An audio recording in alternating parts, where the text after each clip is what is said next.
क्या आपने कभी सोचा है कि कभी कभी आप अचानक से दुखी क्यों हो जाते हैं, या रेस्टोरेंट को देखते ही हमें भूख क्यों लगने लगती है? आज की इस वीडियो में हम साइकोलॉजी के बारे में जानेंगे। साइकोलॉजी का मतलब, उसके प्रकार, प्रयोग और फायदे।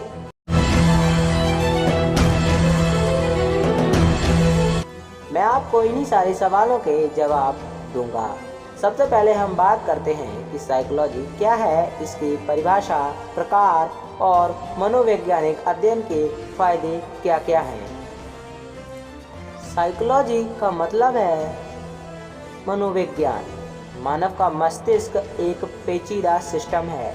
इसके काम करने का तरीका और उसका इंसानों के शरीर और व्यवहार पर प्रभाव को जानना हमारे लिए बहुत ज़रूरी है। यहीं पर साइकोलॉजी काम आती है। साइकोलॉजी का हिंदी अर्थ मनोविज्ञान होता है। मानवीय मस्तिष्क, उसके व्यवहार, कर्म पद्धति और विकास प्रतिक्रिया के अध्ययन को साइकोलॉजी कहा जाता है। साइकोलॉजी क्या है, इसकी परिभाषा क्या है?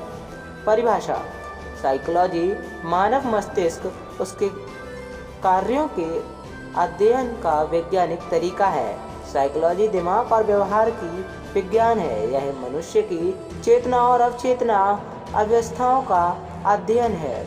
अमेरिका साइकोलॉजिकल एसोसिएशन के अनुसार मनोविज्ञान साइकोलॉजी एक विस्तृत विषय है जिसमें इंसानी मस्तिष्क, उसके कार्य करने के तरीके, इंसानी व्यवहार, सोच, भावनाओं, स्थिति जैसे अनेक विषयों का अध्ययन शामिल है। शब्द के तौर पर साइकोलॉजी दो साइको और लॉजी से मिलकर बना है। साइको का अर्थ है दिमाग से संबंधित और लॉजी का अर्थ होता है अध्ययन। इस तरह से दिमाग संबंधी अध्ययन और अनुसंधान को साइकोलॉजी कहा जाता है। मनोविज्ञान का अध्ययन करने वाले लोगों को साइकोलॉजिस्ट, मनोवैज्ञानिक कहा जाता है, और मनोवैज्ञानिक बीमारियों का इलाज करने वाले डॉक्टर को मनोचिकित्सक कहा जाता है।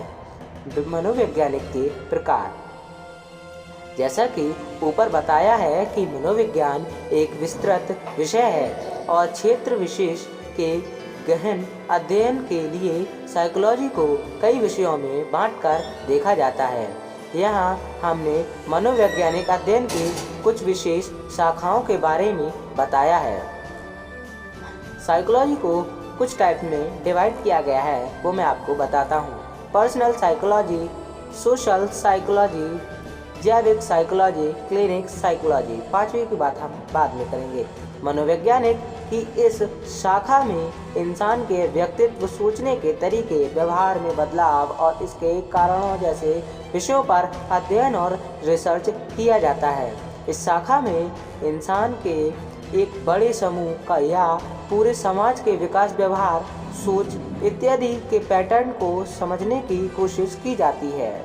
साइकोलॉजी की इस शाखा में यह अध्ययन किया जाता है कि शरीर में जैविक बदलाव और जैविक प्रक्रियाएं हमारे दिमाग को कैसे प्रभावित करती हैं। साइकोलॉजी स्टडी दिमाग बीमारी और मानसिक रोगों को समझने और उनका इलाज करने के में सहायक होती है। पांचवी साइकोलॉजी है संज्ञानात्मक साइकोलॉजी। मनोविज्ञान की इस शाखा में मनुष्य के सोचने के तरीके, निर्णय लेने के तरीके, यादों, समस्या सुलझाने के पैटर्न के बारे में अध्ययन किया जाता है। मनोविज्ञान के प्रयोग: साइकोलॉजी अध्ययन और रिसर्च का सबसे सटीक प्रयोग मानसिक रोगों को समझने और उनके इलाज के विकास में किया जाता है। इसके साथ ही इंसानी दिमाग को समझकर उसे अन्य कर्मों के लिए भी प्रयोग में लाया जाता है, जैसे मार्केटिंग कैंपेन बनाने में, सामाजिक स्तर पर कार्यक्रमों के संचालन में, मस्तिष्क संबंधी रोगों को समझने में, इंसानी शरीर की कार्यविधि समझने में, स्वास्थ्य संबंधित योजनाएं और उपकरण विकसित करने में, बाल विकास को समझने में। मनोवैज्ञानिक अध्ययन के फायदे: इंसान के दिमाग और उनके काम करने के तरीकों को समझने के बहुत सारे फ़ायदे हैं। कुछ फ़ायदे मैं आपको इस वीडियो में बताता हूँ।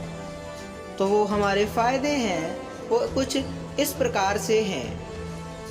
बड़ी बड़ी कंपनीज लोगों के खरीद प्रोखत संबंधित आदतों के आधार पर अपने प्रोडक्ट और उनके प्रमोशन के तरीके बनाती है।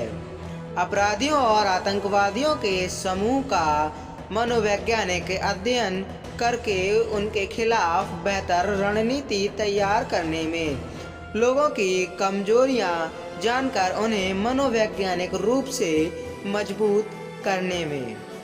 तो दोस्तों, ये थी हमारी साइकोलॉजी जो मैंने आपको पूरी तरीके से समझा दी है। मैंने इस वीडियो में आपको साइकोलॉजी के प्रकार, प्रयोग, फायदे सब कुछ बता दिया है। तो अगर आपको वीडियो पसंद आई हो तो वीडियो को लाइक करें, चैनल को सब्सक्राइब करें, साथ ही बेल आइकन दबाएं और अपने फ्रेंड्स रिलेटिव्स के साथ ज़्यादा से ज़्यादा शेयर करें ताकि वो भी साइकोलॉजी को अच्छे से समझ सकें।